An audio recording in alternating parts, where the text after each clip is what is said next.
Alizeh talk کے معزز سامعین کو علیزہ کمل کا سلام۔ دوستو شروع کرتے ہیں آج کی کہانی۔ موسلا دھار بارش برس رہی تھی۔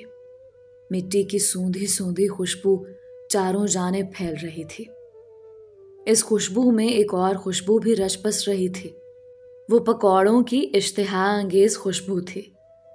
رباب اپنے کچن میں زور و شور سے پکوڑے تلنے میں مصروف تھی۔